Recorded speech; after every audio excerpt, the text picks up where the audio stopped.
الاسد لما بيفشل في انه يصطاد غزاله ما بيقعدش بالليل تحت الشجره حاطط ايده على خده ويقول يا ريتني كنت جريت اسرع، يا ريتني هجمت من الناحيه الثانيه. بينام عادي وتاني يوم الصبح بيحاول تاني. الوحيد اللي في الكوكب ده اللي عنده الموهبه المرعبه في انه يعذب نفسه بخياله هو حضرتك. لو كان عندي بس فرصه واحده ارجع للساعه 5 المغرب يوم 12 يونيو 2015 كنت رديت عليها رد تاني. سميته مخزن الدنيا وركنت فيه كل الكراكيب اللي بخاف افتحها لوحدي، مشاعر على مفاهيم وشويه ظواهر بعدي عليها وانا ساكت، حولتهم لمنتجات وبدات افحصهم. النهارده هنراجع المنتج اللي بيحول مخك لآلة زمن، بس للاسف الآلة دي ما بتسافرش غير لورا. المنتج اللي بيخليك تدفع ضريبه قرارات ماتت وشبعت موت. فضوا دماغكم وركزوا في الفاتوره عشان الثمن اللي هندفعه النهارده هو عمرك اللي جاي.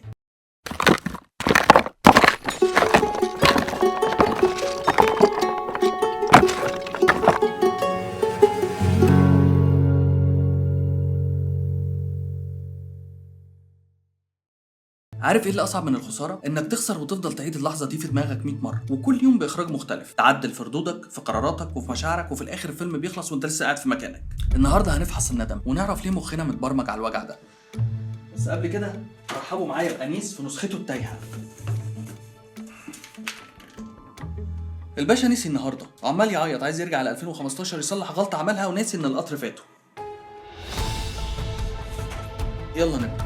انت عارف ان الندم ده دليل على انك ذكي زياده عن اللزوم؟ انت مخك عشان تندم بيعمل حاجه اسمها التفكير المناقض للواقع او الكاونتر فاكشوال ثينكينج. يعني مخك بيعمل محاكاه لعالم موازي فيها نسخه منك خدت كل القرارات الصح وعايشه حياه خياليه مفيش فيها ولا مشكله، وبعدين يجي مخك يقارن الواقع اللي انت عايش فيه بالمشاكل بتاعته بكل خيالك اللي ملوش وجود اللي انت عملته، والنتيجه مرار طافح. بتشوف قرارك زمان كان غبي، بس وقتها بالمعلومات اللي كانت عندك وبالخوف اللي كان ماليك وبالظروف اللي كانت محاصرك ده كان احسن قرار خدته. تخيل انك بتلعب ماتش كوره وبعد ما خلص وخسرت جيت تقول انا كان المفروض اشوطها يمين مش شمال. يا حبيبي ما كلنا عرفنا ده، بس بعد ما ضاع. لكن وقت وانت بتشوط انت كنت فاكر الشمال هو الصح. بتجلد نفسك ليه على غلطه عملها واحد ما بقاش موجود اصلا؟ انت النهارده شخص تاني خالص، فسيب انا القديمه في حالها لان هي عملت اللي عليها في وقتها زي ما هي بتعمل اللي عليها دلوقتي واحنا بنتكلم مع بعض. في ممرضه من استراليا قضت عمرها مع ناس في اخر ايام حياتهم وسالتهم ايه اكتر حاجه ندمانين عليها، واجاباتهم كانت صادمه جدا ومكرره. يا ريتني عشت حياتي لنفسي مش للي الناس عايزاه، يا ريتني ما كنتش اشتغلت بالمجهود ده كله. ما فيش حد بيقول قبل ما يموت يا ريتني قعدت في المكتب ساعه زياده اكيد. يا ريتني كان عندي الشجاعه اعبر فيها عن كل مشاعري، يا ريتني حافظت على اصحابي، ويا ريتني كنت سمحت لنفسي اكون انسان اسعد.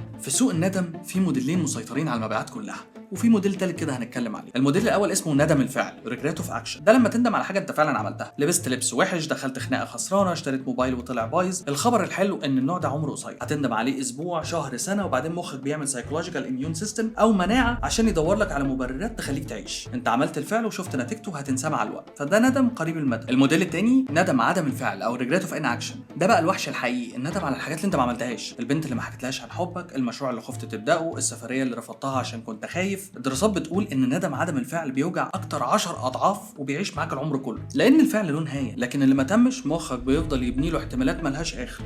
بيسموه ده زايجارنيك افكت.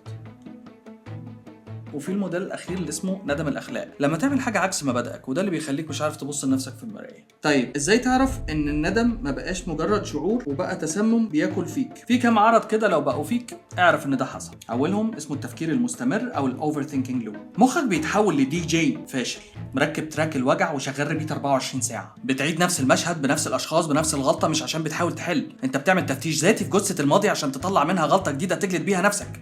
ده نزيف طاقه يا اخي. وفي العرض التاني اللي هو غسيل مخ الذات او سيلف جاز لايتنج، لما تثبت التهمه على نفسك.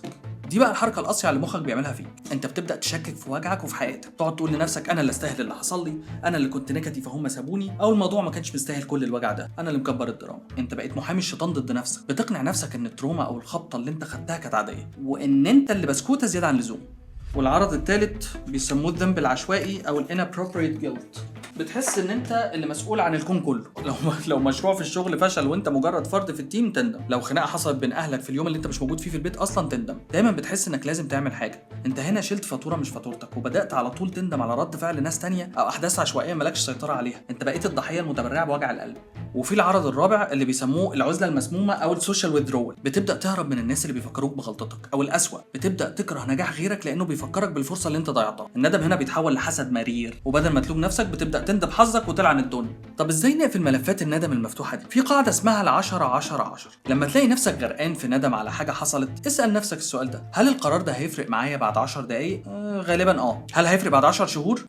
يمكن شويه. هل هيفرق بعد 10 سنين؟ 99% من ندمنا اليومي اجابته لا. لو مش هيفرق معاك بعد 10 سنين يبقى ما يستحقش اكتر من 10 دقائق تفكير. تاني حاجه نظريه الفيلم البايظ. مين قالك انك لو كنت اتجوزت فلانه كانت حياتك هتبقى جنه؟ مخك دايما بيرسم السيناريو الوردي للفرصه اللي ضاعت، وناسي ان كان ممكن يكون فيها خازوق اكبر بكتير جدا انت ما تعرفوش. وبعدين لو فكرت فيها باللوجيك كده هتلاقي ان رحنا يمين رحنا شمال اللي مكتوب هيحصل. ومن غير كلام اغاني، هي فعلا الحياه ما بتتعش بالمرايه اللي بتورينا ورا، الحياه بتتعاش بس باللي قدامك. فكل دقيقه حضرتك بتضيعها وانت بتندم على حاجه حصلت امبارح هي دقيقه تانية هتندم عليها بكره. اقفل الدفاتر القديمه وبالراحه على نفسك القديمه، لان هي ما كانتش تعرف اللي انت عارفه النهارده. ابدا اكتب في الورقه الفاضيه اللي قدامك. فكر في الكلام اللي قلناه النهارده في الفاتوره، لان العمر ملوش ريفاند. وقولوا لي في الكومنتات ايه اكتر قرار خدتوه وندمتوا عليه واكتشفتوا بعدين انه كان ستر من عند ربنا. وجهزوا نفسكم لان الصندوق اللي جاي هو المسكن اللي بناخده عشان ننسى نقصنا. هنتكلم عن الخيانه الناعمه اللي بنعملها واحنا بنشرب الشاي بالياسمين. هنتكلم عن النميمه، ازاي بنحول عيوب الناس لتسالي وبنطمن على نفسنا اننا لسه احسن منهم. استعدوا لان الفاتوره اللي جايه فيها فضيحه لاحلى ذنوبنا. انيس النهارده حاله يصعب على الكافر، فضل باصص في المرايه لورا لحد ما القطر خبطه من قدام. الندم عمره ما هيصلح اللي فات، وعشان كده هريحك يا انيس.